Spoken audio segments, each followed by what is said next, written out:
A warm welcome in my channel English Doctor. Today I am Shrikant at the front of you. In this session I am going to discuss about the basic topic of grammar, which is tense. I hope you know this is a very basic topic, grammar, and this help to a lot for improve English communication. If anybody want to improve their English communication, then tense is the very important. अगर आपको tense नहीं आती तो I think this is the very difficult for you to improve your English communication. If you know about the tense, then this is the best. You know, somebody say, is grammar important for spoken English? लोग का question होता है कि क्या English बोलने के लिए grammar का नीड है. मैं कहता हूँ 100% श्योर, I mean मैं श्योरिटी के साथ कहता हूँ कि टोटल 100 ग्रामर की नीड तो नहीं है, लेकिन हाँ ग्रामर बेसिक की डेफिनेटली नीड है. For example as grammar basic means tense, modal, vocabulary, like all the things. ये सब चीज़ें अगर आपको पता है तो definitely you can speak in English. If you don't know about this then I think it will be very difficult for you to learn that. तो you know, a lot of the people ask to me how to improve that. I mean how to improve English communication. Then I always suggest to those people, I always recommend to those people for learn tense and model, like these things. If you know, then you can do. If you don't know, then it will be very difficult for you to improve English communication. And that's why at that purpose I am making this video, especially tense. I hope you know that I am Shrikant and I am a student of 11th standard. Today I am going to make this video of a tense. Then move on toward the slide. First, which is tense. Firstly I would like to say about the definition. Tense वैसे तो देखा जाए normal सबको पता है tense होता क्या है, लेकिन डिफिनीशन बनाना डिफ़िकल्ट भी नहीं है, इट्स टू इजी. और सबके अपने अपने डिफिनीशंस होते हैं. चलिए हम अपना डिफिनीशन दिखाते हैं. Tense which refer to identify timing of action. जो टेंस होता है वो क्या रिफ़र करता है, आइडेंटिफाई करता है timing of action. I mean कौन सा काम कब हुआ है, कौन सा काम कब हुआ है उसको आइडेंटिफाई करना. फॉर एग्जांपल कल आपने कोई काम किया तो कब किया, कल किया. तो वो अगर कोई आप हिंदी में आपने कोई सेंटेंस बोला, इंग्लिश में भी बोला, डजेंट मैटर, तो उसको आइडेंटिफाई कैसे पता चलेगा कि भाई वो किस में, तो वो पता करने के लिए टेंस ही होती है. फॉर एग्जांपल कोई आपने आज किया, आज आपने किया, तो वो टेंस की हेल्प से हम आइडेंटिफाई कर पाते हैं. ओके, तो now I am going to classify to the tense into the 3 part. 1, first is the present tense, second is the past tense, third is the future tense. You know, I am making this video very basically. मैं बहुत ज़्यादा basic से ये video बना रहा हूँ, तो that's why I will tell you anything, I mean every basic thing. तो मैं आपको हर एक बेसिक चीज़ें बताऊँगा. ऐसी बात नहीं है कि बहुत लोग को वो बातें पता होंगी, बहुत लोग को नहीं पता होगा, तभी मैं बताऊँगा. Definitely I will tell you about that because I have already told you I am making this video for a basic person and you can say this person who are beginner. Present tense किसे बोलते हैं? For example now I am making this video, मैं अभी इस समय video बना रहा हूँ, तो आई होप प्रेजेंट टेंस मतलब कि जो प्रेजेंट टाइम में हो रहा है उसे बोलते हैं प्रेजेंट टेंस, हिंदी में वर्तमान काल. Second thing which is the past tense, जो कि आपका बीत चुका है. फॉर एग्जाम्पल आपने कल कुछ किया होगा, किया था, अब वो तो बीत चुका है, तो जो हुआ मतलब जो हो चुका, that is called past. And जो होने वाला है, अब what will be happen in your future, it means आपके फ्यूचर में क्या होगा किसी को नहीं पता, तब आने वाला कल, that is called future tense. I mean future and by which we can identify, that is called future tense. तो बेसिकली मैंने बताया कि 3 टेंस होती हैं, present tense, past tense and future tense. Present tense जो प्रेजेंट टाइम में है, past tense जो बीत चुका है, एंड फ्यूचर टेंस जो आने वाला है. अगेन हम हर एक टेंस को, किसको, हर एक पर्टिकुलरली इस हर एक टेंस को हम 4 पार्ट में क्लासीफाई कर सकते हैं. For example present tense, present tense को भी हम 4 पार्ट में क्लासीफाई कर सकते हैं. Present indefinite, present continuous, present perfect and present perfect continuous. तो जिस प्रकार हमने प्रेजेंट को क्लासीफाई किया, in the same way we can classify to past and future tense both. For example past, अगर पास्ट टेंस की बात करें तो past indefinite, past continuous, past perfect and past perfect continuous. तो इन द सेम वे आप अपने मन से बनाइए कि आखिर फ्यूचर को कैसे क्लासीफाई करेंगे. आई मीन बस पूरा एडिशन जो चीज़ है वो एज इट इज आप उसको लिखते चले जाइए. बस प्रेजेंट की जगह पर पास्ट कर दिया और पास्ट की जगह पे आप फ्यूचर कर दीजिए. चलिए हम भी बताते हैं. Future indefinite, future continuous, future perfect, future perfect continuous. तो ये पूरे के पूरे कितने टेंस हो गए? अब पूरे का अगर आप समेशन करते हैं, समेशन में सम करना, एडिशन करना अगर करोगे तो अप्रॉक्स 12 टेंस आएंगे। कितना? 12। तो बेसिकली हम हर एक टेंस को एक एक सेशन में डिस्कस करेंगे और ज़्यादा बड़ा वीडियो भी नहीं लेके जाएंगे हम, बस छोटा सा वीडियो होगा। ओके, तो now I am going to start the first tense which is the present tense. Present tense को हमने 4 पार्ट में क्लासीफाई किया: present indefinite, present continuous, present perfect and present perfect continuous. और जिस प्रकार प्रेजेंट का क्लासीफाई करते हैं, in the same way we can classify to the past and future. Okay, in the same way. अब present tense के भी जितने टेंस हैं हम उनको वन बाय वन डिस्कस करेंगे in one by one session. First हम डिस्कस करेंगे प्रेजेंट इंडेफिनिट टेंस। अब प्रेजेंट इंडेफिनिट के देखिए हम हर एक बेसिक बातें बताएंगे, जितना हमको इन्फॉर्मेशन है, जितना हमको नॉलेज है, हम उतना आपको डेफिनेटली आपके साथ शेयर करना चाहेंगे। तो फर्स्टली अगर बात करें प्रेजेंट इंडेफिनिट को, हम एक नाम से और जानते हैं, सिंपल प्रेजेंट टेंस। व्हाट? तो ये मतलब ऐसे नॉर्मल क्वेश्चन स्कूल में पूछे जाते हैं। वैसे कोई स्पोकन इंग्लिश में कोई आपसे ये नहीं पूछता कि भाई बताइए सिंपल प्रेजेंट टेंस किसको बोलते हैं, लेकिन हाँ ये एक स्कूल के लेवल पे भी बेटर होगा। अगर आप इसको पढ़ते हैं तो स्कूल के लेवल पर ये जानना अच्छा होगा। क्वेश्चन पूछा जा सकता है स्कूल में कि प्रेजेंट टेंस को प्रेजेंट इंडेफिनिट टेंस को क्या एक नाम से और जानते हैं, वो क्या है? वो है सिंपल प्रेजेंट टेंस। ओके, अब हम देखिए आपको पूरा बताने से पहले हम ये बताएंगे कि आखिर सबसे पहले किसी को टेंस का ट्रांसलेशन करना, उससे पहले एक इम्पॉर्टेंट फंक्शन होता है जो कि करना इम्पॉर्टेंट है, वेरी वेरी इंपॉर्टेंट। वो है आइडेंटिफाई करना। सबसे पहले ये आइडेंटिफाई करते हैं कि आखिर ये कौन सा टेंस है। या डेफिनेटली भाई आप किसी भी चीज़ का कोई हिंदी सेंटेंस उठाते हैं, लेते हैं, लेट्स सपोज हमने कोई हिंदी सेंटेंस लिया, तो हिंदी को पहले वो समझिए कि वो कौन सा टेंस है। टेंस मीन प्रेजेंट है या फिर पास्ट है या फिर फ्यूचर है, किसकी बात की जा रही है, किस समय की बात की जा रही है, किस समय का एक्शन है वो देखिए पहले। सेकेंड थिंग, फिर उसको बनाना शुरू करिए। अब सबसे पहले तो हम वही बताएंगे कि प्रेजेंट इंडेफिनिट टेंस का आइडेंटिफिकेशन। क्या? प्रेजेंट इंडेफिनिट टेंस का आइडेंटिफिकेशन। तो आइडेंटिफिकेशन अगर देखें तो वो ये है, किसी भी हिंदी सेंटेंस में, हिंदी सेंटेंस मतलब कि हिंदी वाक्य में, किसी हिंदी वाक्य में लास्ट में, मतलब कि किसी हिंदी वाक्य के अंत में ता है, ती है, ते हैं, अगर ये आपको केवल वर्ड मिल जाए, क्या मिल जाए? ता है, ती है, ते हैं, तो ये वो कौन सा टेंस होगा? ये प्रेजेंट इंडेफिनिट टेंस होगा। फॉर एग्जाम्पल, राम बाजार जाता है, देखिए इसमें एंड में क्या आ रहा है? ता है। श्याम आम खाता है, इसमें क्या एंड में आ रहा है? ता है। तो डेफिनेटली इसका मतलब यही है कि अगर प्रेजेंट इंडेफिनिट आपको आइडेंटिफाई करना है तो एंड में ये देखिए, प्रेजेंट इंडेफिनिट को ही नहीं, हर एक टेंस को आइडेंटिफाई करने किसका तरीका है, हर एक टेंस का होता है। तो इन द सेम वे अगर लास्ट में आपको मिलता है ता है, ती है, ते है, तो आप समझ जाइए कौन सा टेंस है। This is the present indefinite tense. Is that clear now? Okay, तो मैंने फर्स्ट आपको बताया आइडेंटिफिकेशन, क्योंकि बहुत इंपॉर्टेंट है। अगर आप टेंस को ही नहीं आइडेंटिफाई कर पा रहे हैं कि कौन सा टेंस है, तो आप ट्रांसलेट कैसे करेंगे? This is the very big problem.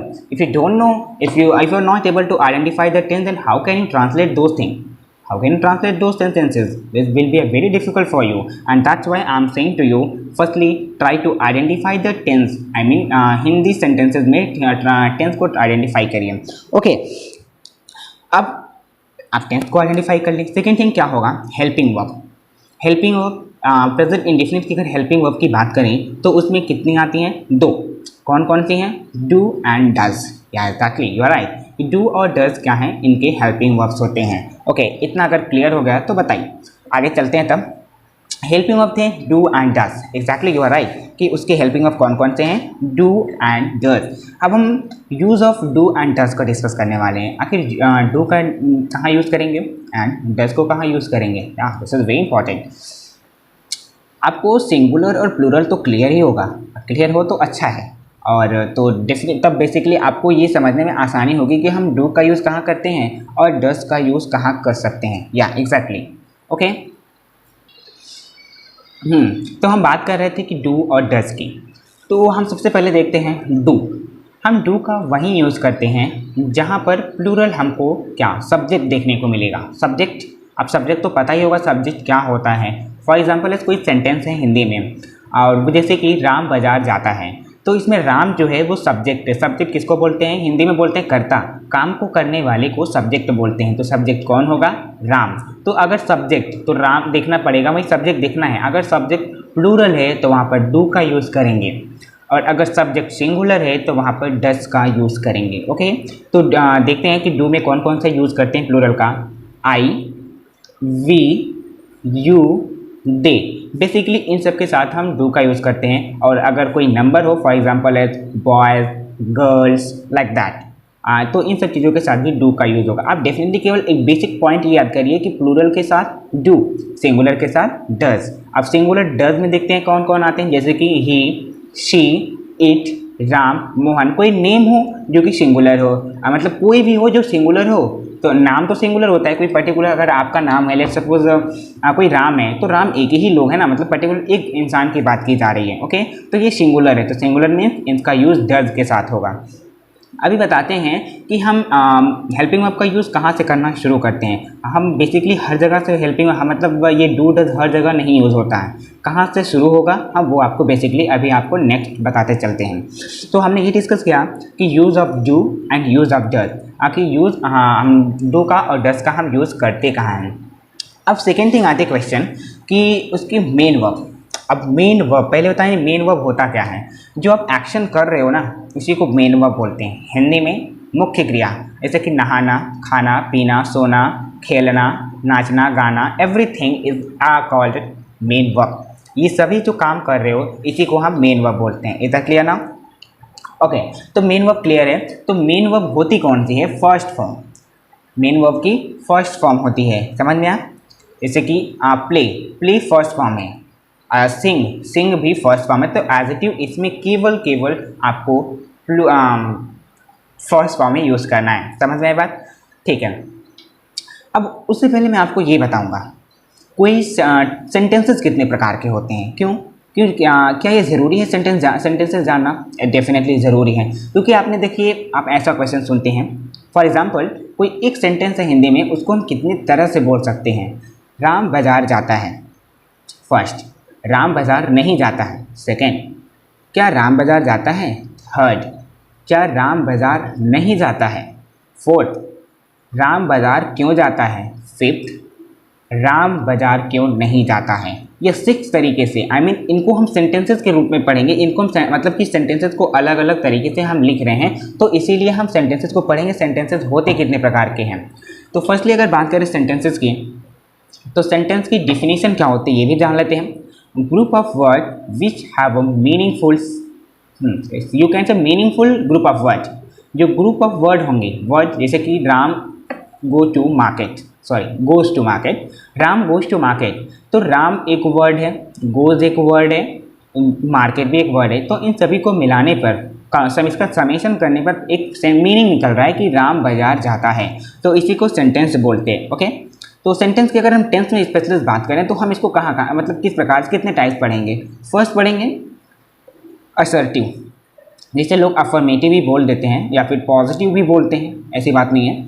तो पॉजिटिव अगर देखें या फिर अफर्मेटिव देखें या फिर असर्टिव देखें, तो वो सेंटेंसेस कैसे होते हैं जिनकी एक नॉर्मल सिंपल सा सेंटेंस हो, जैसे राम बाजार जाता है, मोहन आम खाता है, मोहन नहाता है, मोहन एवरीथिंग, जो कि सेंटेंस आपको सिंपल लगे, उसमें कोई भी रुकावट या फिर कोई भी बोलने में प्रॉब्लम ना हो, नॉर्मल सा सेंटेंसेस होती हैं, उन्हें हम बोलते हैं what, that is called a affirmative sentence. Okay, एक बार फिर से बताता हूँ, जैसे कि राम बाजार जाता है, मोहन आम खाता है, शिवम स्कूल जाता है और सुमित क्लास में टॉप करता है। ये देखिए, ऐसे सेंटेंसेस को आपको क्लास मतलब कि अफर्मेटिव सेंटेंस बोलते हैं, जो नॉर्मली होता है। ठीक है, दूसरा सेंटेंस आता है निगेटिव सेंटेंसेस। अब निगेटिव मतलब सबको ही पता होगा, जिसमें नॉट लग जाता है, उसमें निगेटिव, जैसे कि राम बाजार नहीं जाता है, मोहन आम नहीं खाता है, राधा नहीं नाचती है। ऐसे सेंटेंसेस में इसको हम बोलते हैं निगेटिव, जिसमें नहीं लगा होता है। और इसको इंग्लिश में कैसे ट्रांसलेट करेंगे वो हम आगे बताते हैं। अब थर्ड आता है सिंगल इंटरोगेटिव। अब सिंगल इंटरोगेटिव सेंटेंसेस हिंदी में कैसे होंगे, ऐसे, क्या राम बाजार जाता है, ये क्या वर्ड पहले आएगा। अब आपको वही अभी इसके बाद जो एक सेंटेंस बताने वाला हूँ, इन दोनों में बहुत लोगों को कन्फ्यूजिंग होती है, लेकिन बहुत ईजी है। अगर आप ध्यान से समझें, ध्यान से सुने तो समझ जाएंगे। आपको इसमें जो मैं बता रहा हूँ सिंगल इंट्रोगेटिव सेंटेंस बोलते हैं इसको। सिंगल क्या, सिंगल बोलते हैं क्यों? अच्छा, सिंगल क्यों बोलेंगे पता है? क्योंकि इंट्रोगेटिव मीन्स होता ही क्या है कि क्वेश्चन पूछना। अब आपसे पूछ रहे हैं क्या राम बाजार जाता है, मैं आपसे क्वेश्चन पूछ रहा हूँ, तो इसमें केवल क्वेश्चन एक तरह से पूछा जा रहा है। अभी आपको पता चल जाएगा क्या राम बाजार जाता है, इसे बोलते हैं सिंगल इंट्रोगेटिव। क्या मोहन बाजार जाता है, इसको भी एडजेक्टिव। अब मतलब कि नॉर्मली आप जो बोल सकते हो, तो ये क्या है, वही जो आपको हम तो ये था सिंगल इंट्रोगेटिव का एग्जाम्पल्स। और सिंगल इंट्रोगेटिव नेगेटिव का भी होता है। फॉर एग्जाम्पल, क्या राम बाजार नहीं जाता है, क्या मोहन आम नहीं खाता है।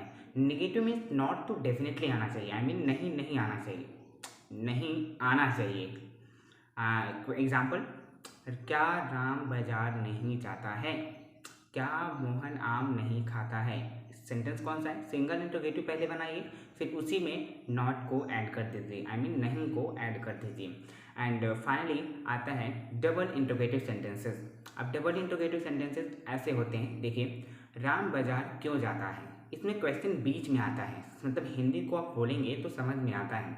राम बाजार क्यों जाता है, राम बाजार कब जाता है, राम बाजार कैसे जाता है। तो वो ऐसे सेंटेंसेस हैं। अब डबल इंट्रोगेटिव निगेटिव भी होते हैं, उसमें आप बस नॉट का ऐड कर दीजिए। राम बाजार क्यों नहीं जाता है, राम बाजार क्यों नहीं जाता है, डेफिनेटली। एंड मोहन आम क्यों नहीं खाता है, मोहन आम क्यों नहीं खाता है। तो ऐसे सेंटेंसेस को बोलते हैं डबल इंट्रोगेटिव निगेटिव सेंटेंसेस बोलते हैं। Okay, is that clear now? Okay, तो अब एक एक सेंटेंसेस को बनाकर चलिए देखते हैं। First of all, affirmative sentence, जो कि एक नॉर्मल सेंटेंस है, हमने बताया। हमने अभी तक आपको स्टार्टिंग में आइडेंटिफिकेशन बताया, हेल्पिंग वर्ब बताएं, टू डज यूजेज, टू को हम यूज़ करते हैं प्लूरल में, डज को यूज़ करते हैं सिंगुलर के साथ, आई मीन सिंगुलर सब्जेक्ट के साथ। अगेन हमने आपको बताया मेन वर्ब कौन सी यूज़ होगी, main verb first form use होती है। एंड अगेन आपको बताया सेंटेंसेस कितने प्रकार से बनाए जाते हैं। फर्स्ट हमने बताया आपको अफर्मेटिव, सेकेंड हमने बताया नेगेटिव, थर्ड बताया आपको सिंगल इंट्रोगेटिव, फिर उसके बाद single interrogative negative, double interrogative negative. Okay, तो आपको फाइनली इतना बताने के बाद अब आपको सेंटेंस बनाने के तरीके बताता हूँ। फर्स्ट ऑफ ऑल, आप कोई एक सेंटेंस लीजिए हिंदी में जो कि अफर्मेटिव हो, उसके बाद आप उसके आगे नेगेटिव सिंगल इंट्रोगेटिव आप डेफिनेटली बनाते चले जाएंगे। आप सबसे पहले अफर्मेटिव लीजिए, जैसे मैंने आपको सिंपल से बताता हूँ, राम बाजार जाता है। अब जाता है हमने आइडेंटिफिकेशन पढ़ा, आई मीन ऐसे सेंटेंस लो आप जिसमें ता है, ती है, त्या है। राम बाजार जाता है। अब राम, इसके लिए आपको एक स्ट्रक्चर याद करना पड़ेगा। अब स्ट्रक्चर कैसे हैं, सबसे पहले आपको क्या लिखना होगा, इंग्लिश के कुछ स्ट्रक्चर्स हैं जो कि स्लाइड पर आप देख सकते हैं।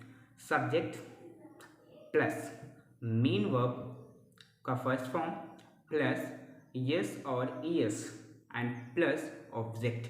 अब देखिए मैंने ऐसा स्ट्रक्चर क्यों कहा, मैंने क्यों कहा subject plus main verb plus yes और ईएस प्लस ऑब्जेक्ट। अब सब्जेक्ट तो सबको पता है, मैंने बताया सब्जेक्ट होता क्या है, जो काम को करता है। मैंने हिंदी में सेंटेंस क्या बनाया, राम बाजार जाता है, तो काम कौन कर रहा है, राम। इट मीन्स राम क्या है, राम इज सब्जेक्ट। तो सबसे पहले आप सब्जेक्ट, जो इंग्लिश का मैंने स्ट्रक्चर बताया, इसको स्ट्रक्चर आप कह सकते हो, इसी के हेल्प से हम इंग्लिश को हिंदी को इंग्लिश में ट्रांसलेट करते हैं। अब हिंदी में जो लिखा है सब्जेक्ट, तो सबसे पहले आप सब्जेक्ट लिखिए इंग्लिश में, तो सब्जेक्ट क्या होगा, राम। अब मेन वर्ब में राम क्या कर रहा है, मतलब मेन वर्ब किसे बोलते हैं, मीन मुख्य क्रिया जिसे हिंदी में बोलते हैं, काम करना, कोई भी काम। राम यहाँ क्या कर रहा है, बाजार जा रहा है, तो राम। अब फर्स्ट फॉर्म हमने बताया था मेन वर्ब का, तो राम प्लस गो, ठीक है, प्लस यस या ईएस। अब एक आपको यस या ईएस का रूल बताना ज़रूरी है। यहाँ पर यस या ईएस कहाँ लगेगा, जब सिंगुलर हो, क्या सिंगुलर हो, सब्जेक्ट सिंगुलर हो, मेन वर्ब का फर्स्ट फॉर्म यूज़ करेंगे, उस मेन वर्ब का फर्स्ट फॉर्म में ही हम यस या ईएस का यूज़ करेंगे। किस समय, जब सब्जेक्ट सिंगुलर होना चाहिए। अच्छा, यहाँ पर राम सिंगुलर या फिर plural, then answer is singular.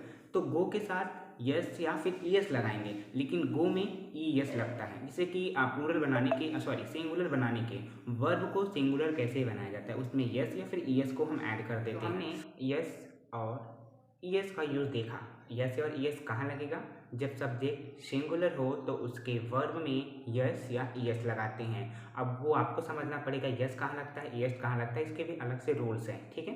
तो हमने सबसे स्टार्टिंग में देखा राम बाजार जाता है, सबसे पहले क्या लिखेंगे, सब्जेक्ट इंग्लिश में ट्रांसलेट करने के लिए, सब्जेक्ट था राम, मेन वर्ब जाता है, तो जाने के लिए गो लगेगा। अब राम तो सिंगुलर है तो उसके मेन वर्ब में यस या ईएस को ऐड करना पड़ेगा, तो गो को हम गोज में कर देंगे, आई मीन ईएस लगाकर गोज।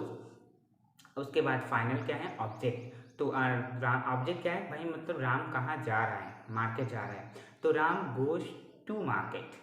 तो सिंगल सेंटेंस क्या बनेगा, राम बाजार जाता है, राम गोज टू मार्केट। तो ये स्ट्रक्चर बहुत इंपॉर्टेंट है। देखिए जो इंग्लिश में स्ट्रक्चर लिखा है बस वही स्ट्रक्चर आपको याद हो जाए, तो उस स्ट्रक्चर के हेल्प से आप किसको, सब्जेक्ट को कहाँ रखना है, मेन वर्ब को कहाँ रखना है, यस या यस को किस में ऐड करना है, एंड फाइनली ऑब्जेक्ट कहाँ लगाना है। मैंने आपको बताया था ना स्टार्टिंग में ही कि जो डू और डज होते हैं वो कहीं हर जगह नहीं लगते हैं, तो यही वो अफर्मेटिव सेंटेंस है। बहुत लोग सुन के चौक हो गए होंगे कि हेल्पिंग वर्ब कहाँ गया, हेल्पिंग वर्ब यहाँ पर नहीं लगेगा।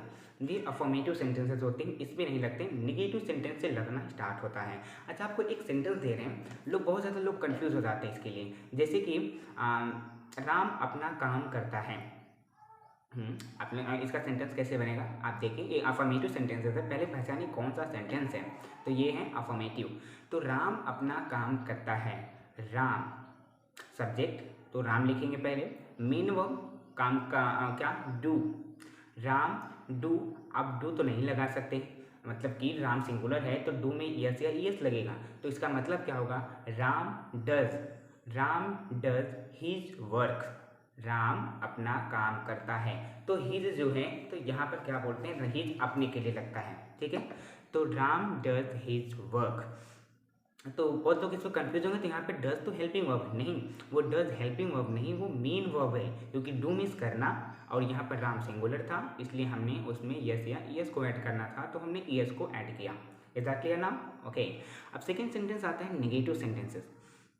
नेगेटिव सेंटेंसेस कुछ नहीं होते, नॉर्मल से होते हैं। अब मैं बताता हूँ, इसके भी स्ट्रक्चर्स होते हैं। देखिए मैंने फिर से बता रहा हूँ कि structures is the very important. If you have learn your structure then you can make Hindi sentences into the English very easily, okay. तो हमने जिस प्रकार अफर्मेटिव का पढ़ा, subject plus main verb plus s या ईएस प्लस ऑब्जेक्ट।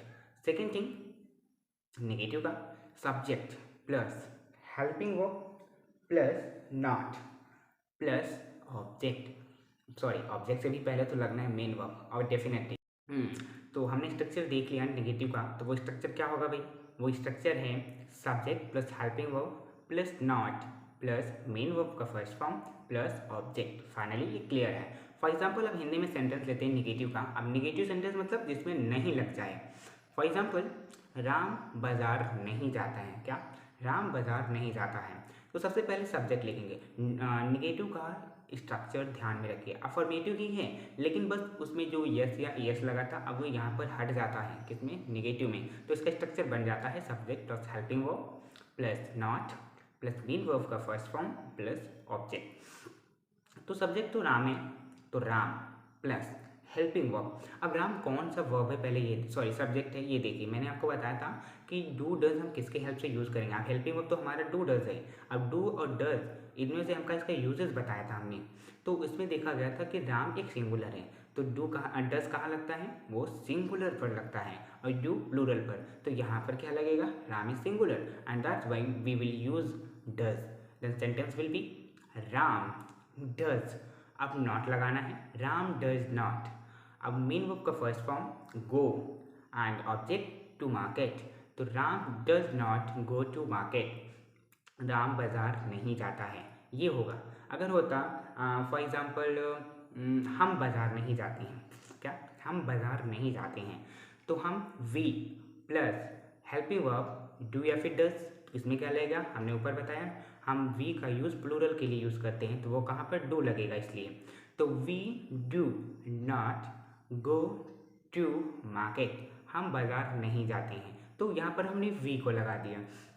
तो it means हमने normally फिर यही देखा, तो हेल्पिंग वर्ब के आई मीन जब नॉट लगेगा तो वो हेल्पिंग वर्ब के साथ लगेगा प्रेजेंट इंडेफिनिट में। यही तभी मैं आपको बता रहा था कि हेल्पिंग वर्ब का यूज़ आप हर जगह नहीं यूज़ करते। तो आई मीन प्रेजेंट इंडेफिनिट में हेल्पिंग वर्ब जो डू डज है वो यहाँ से स्टार्ट होता है नेगेटिव से। तो हमने नेगेटिव भी देख लिया।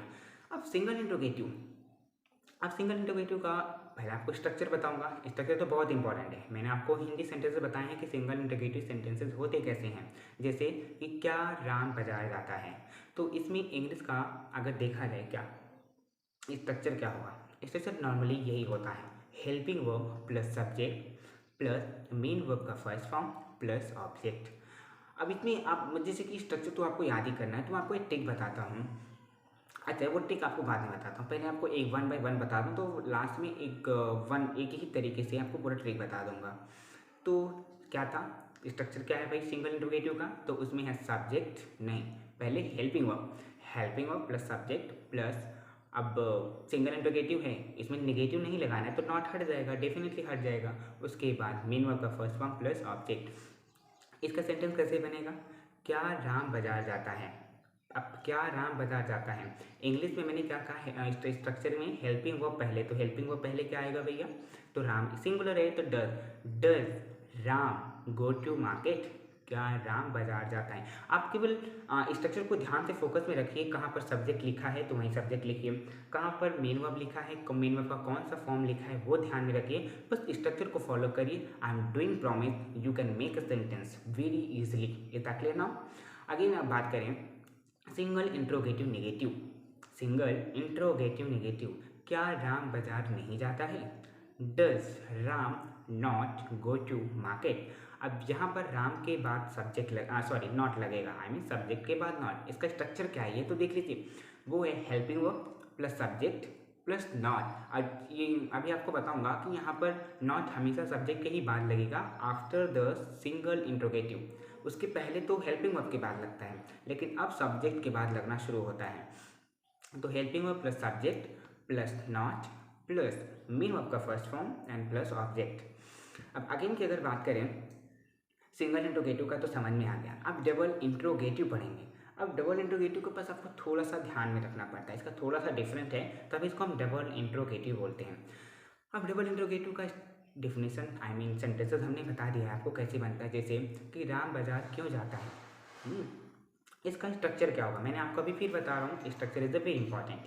एंड स्ट्रक्चर इसका होगा WH प्लस हेल्पिंग वर्ब, क्या WH, अभी बताता हूँ WH का मतलब क्या होता है, WH plus helping verb, okay, plus subject plus main verb का first form and plus object. WH means होता है WH टाइप्स क्वेश्चंस वर्ड यहाँ पर लगते हैं, जैसे कि क्यों, वाई, क्यों का वाई बनता है, क्या व्हाट, क्या का वॉच हो गया, एंड कैसे हाउ, वेयर कहाँ, और कब व्हेन। तो यहाँ पर ये व्हेन, वेयर, हाउ, हु, ये सब जो वर्ड्स हैं ये WH वर्ड्स बोले जाते हैं, WH फैमिली बोली जाती है, और जो कि कहाँ लगता है सबसे फर्स्ट में लगेगा, क्योंकि हमने स्ट्रक्चर आपको बताया WH plus helping verb plus subject plus main verb का first form and plus object. Is that clear now, okay.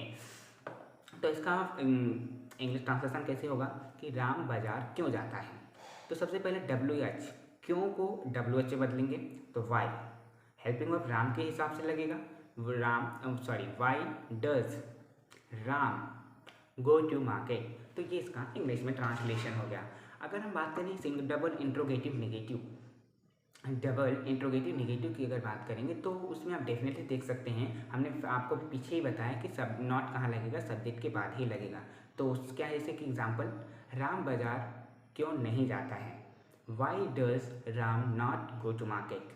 Is that clear कि why does Ram not go to market, Ram बाजार क्यों नहीं जाता है। तो आपको एक बार फिर से पूरे सीक्वेंस के साथ सबका स्ट्रक्चर बता देते हैं, क्योंकि structure is very important, okay.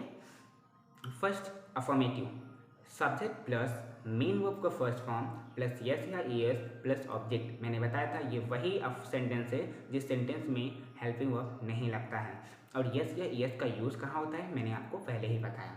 अब सेकेंड है नेगेटिव, अब यहीं से हेल्पिंग वर्ब का यूज़ होना शुरू होता है, subject plus helping verb plus not plus main verb का फर्स्ट फॉर्म, अब इसमें यस या ईएस हट जाते हैं, plus object. Again single interrogative sentence में कुछ नहीं होगा, बस हेल्पिंग वर्ब बाहर आ जाएगा, किसमें, हेल्पिंग वर्ब बाहर आ जाता है। तो वो कैसे होगा, helping verb plus subject, helping verb plus subject plus main verb का फर्स्ट फॉर्म प्लस ऑब्जेक्ट। ऐसा क्लियर ना? या तो ये है इनके आई मीन सिंगल इंट्रोगेटिव का। अच्छा, अब नेगेटिव बनाना है तो अब डेफिनेटली उसमें सब्जेक्ट के बाद नॉट ऐड कर दीजिए। कैसे? Helping verb plus subject plus not plus main verb का फर्स्ट फॉर्म प्लस ऑब्जेक्ट। अब डबल इंट्रोगेटिव बनाने के लिए हमने बताया था कि सबसे पहले आपको WH फैमिली लिखनी पड़ेगी। तो WH family I mean WH plus helping verb plus subject plus main verb का फर्स्ट फॉर्म प्लस ऑब्जेक्ट। तो इसमें इंट्रोगेटिव मार्क्स इंपॉर्टेंट है। इंट्रोगेटिव का मार्क्स लगाना है आपको। जब सेंटेंस बनाओगे तो उसमें इंट्रोगेटिव मार्क्स भूलना नहीं है, वो लगता है। ठीक है, मैं बोल नहीं रहा हूँ, इसका मतलब लगता है। आगे अब डबल इंट्रोगेटिव निगेटिव में बस सब्जेक्ट के बाद नॉट ऐड कर दीजिए। WH plus what helping verb plus subject plus not plus main verb का first form and plus object. Is that clear now? तो ये था पूरा क्या, ये था पूरा का पूरा स्ट्रक्चर। क्योंकि अगर स्ट्रक्चर आपको याद हो जाए तो definitely you can make a sentence very easily, it will be very easy for you. क्योंकि स्ट्रक्चर मैंने आपको बताया बहुत इंपॉर्टेंट है। इंपॉर्टेंट मीन्स वाइटल, इसे बोल सकते हैं इसेंशियल। ओके, अब हम एक सेंटेंस नॉर्मली लेते हैं, इसको हम सभी सेंटेंसेस में हम उसको ट्रांसलेट करेंगे। चलिए देखते हैं सेंटेंस। जैसे शिवम स्कूल जाता है। देखिए हम बेसिक से बताएंगे, उसके बाद अभी 1-2 सेंटेंसेस और देखेंगे। शिवम स्कूल जाता है, शिवम गोज टू स्कूल। अब आपको समझना पड़ेगा कि कैसे शिवम गोज टू स्कूल कैसे बना, ये आपको समझना पड़ेगा क्योंकि सब्जेक्ट के स्ट्रक्चर के हेल्प से आप समझ जाएंगे। शिवम स्कूल नहीं जाता है, Shivam does not go to school. क्या शिवम स्कूल जाता है? Does Shivam go to school? Okay, क्या शिवम स्कूल नहीं जाता है? डज शिवम नॉट, क्योंकि सब्जेक्ट के बाद ही नॉट लगता है। Does Shivam not go to school? Shivam school क्यों जाता है? Why does Shivam go to school? Shivam school क्यों नहीं जाता है? अब सब्जेक्ट के बाद अगेन नॉट लगा दीजिए। Why does Shivam not go to school? तो ये सभी के सभी हमने स्ट्रक्चर्स के एग्जाम्पल देख लिए हैं। अब आपको कोई थोड़ा सा बड़ा लेवल का एग्जांपल देता हूँ। फॉर एग्जांपल एज राम बाजार में आम खाता है। क्या, देखिए थोड़ा सा बड़ा है, बहुत डिफिकल्ट है, बहुत ईजी है। राम बाजार में आम खाता है। तो अफर्मेटिव बनाने के लिए सबसे पहले इसका रूल जान लीजिए, स्ट्रक्चर जान लीजिए। Subject plus main verb plus yes plus object. It mean Ram बाजार में आम खाता है। राम व्हाट ईट, अभी ईट में यस लगाएंगे। Ram Yeats mango in market. In the market भी लिख सकते हैं, इन मार्केट भी लिख सकते हैं। Ram Yeats mango in the market. Ram बाजार में आम नहीं खाता है। तो अब यस या यस का तो काम खत्म। अब हम हेल्पिंग वर्ब लगाएंगे, डज या डू।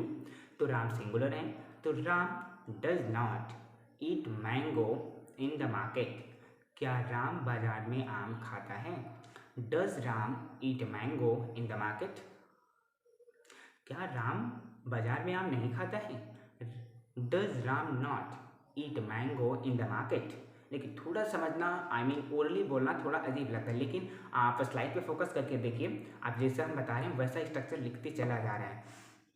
अगेन की अगर हम बात करें डबल का, I mean double interrogative, Ram बाजार में आम क्यों खाता है?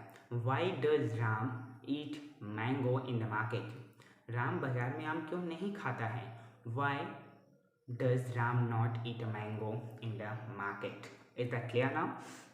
तो टोटली फाइनली अगर ये देखा जाए तो इसमें आइडेंटिफिकेशन बहुत इंपॉर्टेंट है कि आखिर किसी टेंस को कैसे आइडेंटिफाई करेंगे। अगर आप जान जाते हैं कि टेंस को आइडेंटिफाई कैसे किया जाए तो definitely you can make a sentence. Okay, तो this was all the video and now I am going to end the video. अब अगर आपको sentences I mean it section अच्छा लगा तो definitely please don't forget to like and share subscribe my channel. Okay, bye.